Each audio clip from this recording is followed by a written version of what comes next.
ბრიუსელი, ვენა, ციურიხი, რომი უცხოეთში მყოფი ქართველები რეჟიმის წინააღმდეგ კიდევ ერთხელ გამოვიდნენ და პარტნიორ ქვეყნებს მოუწოდეს არ დატოვონ მარტო საქართველოს რუსეთის პირისპირ. 25 და 26 მაისს ქართველი ემიგრანტები მსოფლიოს სხვადასხვა ქვეყანასა და ქალაქში ერთიანობის აქციებს აანონსებენ. ამის შესახებ ინფორმაციას ქართული დიასპორების მოძრაობა ქარები ავრცელებს. ემიგრანტები კიდევ ერთხელ ვერთიანდებით თავისუფლებისთვის საქართველოს დამოუკიდებლობის დღის აღსანიშნავად და მის დასაცავად მიზღვნილ აქცია პერფორმანსებს და ღონისძიებებს 30-ზე მეტი ქალაქი შემოუერთდა მთელი მსოფლიოდან. ემიგრანტები აქციებით ვაპროტესტებთ რუსულ დიქტატურას საქართველოში ვერთვებით, კამპანიაში ვაფერადებთ საქართველოს, მხარდაჭერას უცხადებთ უკანონო პატიმრებს და ვდგავართ საქართველოს ევროპული მომავლის ადარაჯოზე, წერენ ორგანიზატორები. Solidarობა ჩვენს კოლეგებს, დამოუკიდებელი მედია და დამოუკიდებელი საქართველო ძალზე მნიშვნელოვანია ჩვენთვის.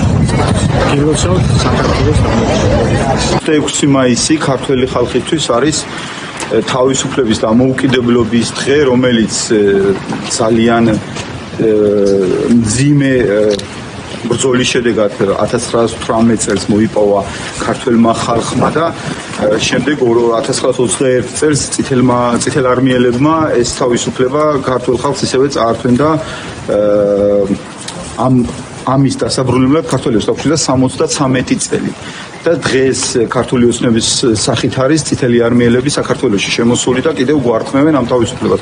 ისე უნდა დაგვაბრუნონ სსრკ-ში, ისე უნდა დაგვაბრუნონ ოკუპაციაში და უბრალოდ ამას ვერ შევეგუებით გუშინწინდელი დაკავებითაც კარგად ჩანს რა აქვს ჩანაფიქრი ქართულ ოცნებას.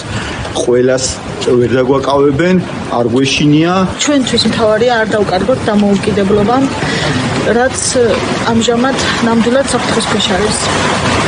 არა რუსულ მთავრობას, არა რუსულ ოკუპაციას და არა რეჟიმის მტყუებს.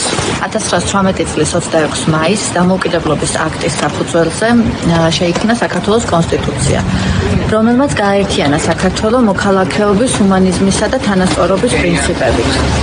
სამწუხაროდ, დღესაც გვიწევს ბრძოლა დამოუკიდებლობისთვის, რადგან რუსეთის იმპერია როგორც წილიბად, ასევე პირდაპირად ცდილობს საქართველოს სადავეების ხელში ჩაგდებას. ამიტომ 26 მაისის სულისკვეთება თავისუფლების განცდა კვლავ არ ნელდება ქართულ ხალხში.